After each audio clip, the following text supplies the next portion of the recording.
Clo Six Wine School. Last time we talked about tasting wine, and we tasted 2 different Sauvignon Blancs to talk about the differences in flavor and how one grape can express itself in very different ways when it's grown in different climates and different soil types. Today we're going to be talking about wine labels. So when you're wandering around your local wine shop, what exactly is on the label and what does it mean? And why are they all so different? So I have a collection of wine here in front of us today to talk about and show you a couple of different things about just the labels and about the bottles even specifically. One thing you may notice about this little collection of bottles on this end is that they have a different type of closure to them, which makes them look a little different initially, and you might not notice it in the store, but once you got home ready to open the bottle, you would certainly notice. This one here is just like the rest of them on the table, and this one is sealed with a natural cork.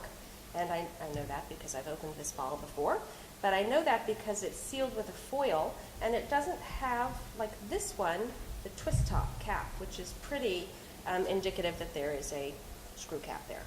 So that is the screw cap top. And one other thing interesting about this particular bottle, this on the top, that tells me where this bottle is from. It's from Austria.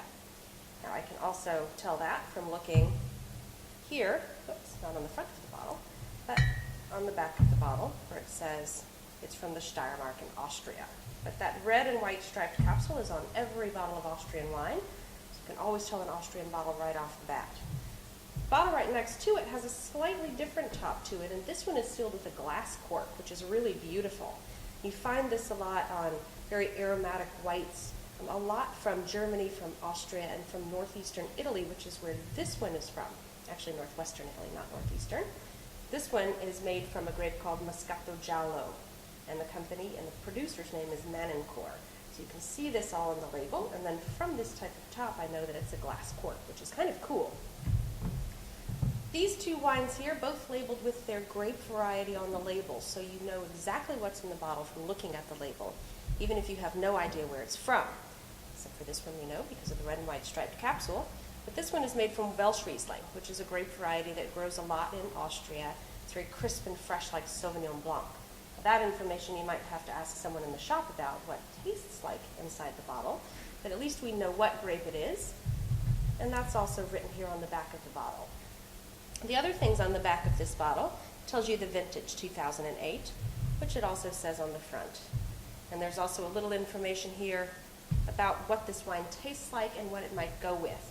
This is fairly common information you'll find on the back of a wine bottle. Now these next 2 bottles are a little different. They don't really tell me what's in the bottle. Welcome to France. They don't tell you what's in the bottle necessarily because their appellation laws are based on the land.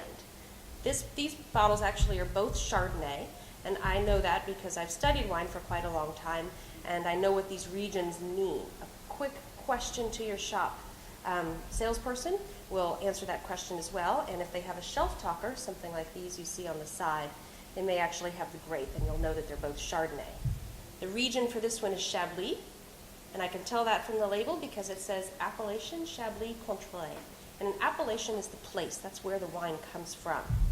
This one is a Bourgogne Haut de Nuit, and this one is also an Appellation Contrôlée wine, so you can tell that's where it's from. It also says Clos Saint-Philibert Monopole, and that's kind of interesting. Clos Saint-Philibert. Clos is an enclosed vineyard. It has a wall usually around it. I have no idea who Saint-Philibert was, but apparently it was important. And monopole means that this particular vineyard, the Clos Saint-Philibert, is owned entirely by this producer, who is Domaine Maillot Canuzet. That's a good name to know in Burgundy. This one is from the 2007 vintage, and so is that one. So all of that information consistent from label to label. Now when we go to Spain, pretty much the same thing. Now we're looking at this one, and this one says Mas Donis, and that's the name of the wine. The producer's name is down here, Cellar de Capçanes. And where it comes from is also here, Montsant. And you'll find that again on the back of the label. All Spanish wines have a regional label from their local governing body. So you will always, always, always find this on a bottle of quality Spanish wine.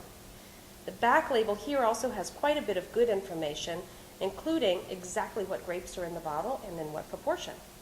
So we have here that this is an Eric Solomon selection. He's our importer, and we have his phone number if we want to call him and tell him that this wine is fantastic. The Mostonese Barrica. Now, Barrica here means that this wine's been aged in wood. That's just sort of a fun term that they're using there to indicate some wood aging. You might not know what a barrica is, but a barrique is a small oak barrel. This wine has been aged in barrique as well, as have the rest of them down the line. A little bit about what the wine tastes like and the government warning, which you'll find on the back of every single bottle imported into the United States. A lot of that same information on the front. Something new here, old vines. Doesn't mean a thing. Good to know, right? Old vines sometimes indicates older age, but it's all relative to the vineyard area. If their vines are 10 to 50 years old, then 50's old. But in the case of somewhere like here, Châteauneuf-du-Pape, we're going to talk about in a moment, old is usually 100 years plus. So old can be relative, so old vines technically means nothing. Sad to say. Next to it, we have a bottle of American wine. A little easier, I think, sometimes to understand. The labels are fairly straightforward. You can see here the name of the producer, Laguna Ridge. Now, I know Laguna Ridge is also the name of the vineyard that these grapes are sourced from. This is a Pinot Noir from the Sonoma coast. I know that's in California. That's pretty easy information to find out from the 2006 vineyard. Pretty straightforward stuff on that bottle, so it's pretty easy to recognize, and that's what makes American wine so popular for American consumers. It's easy. We know what's in there, whereas we have to do a little digging maybe over here, and we might not know what these grapes are over here, so a couple more questions to your shopkeeper. Joining us at Maslow 6 Wine School, and please follow us on Twitter and on Facebook. We'll see you next time.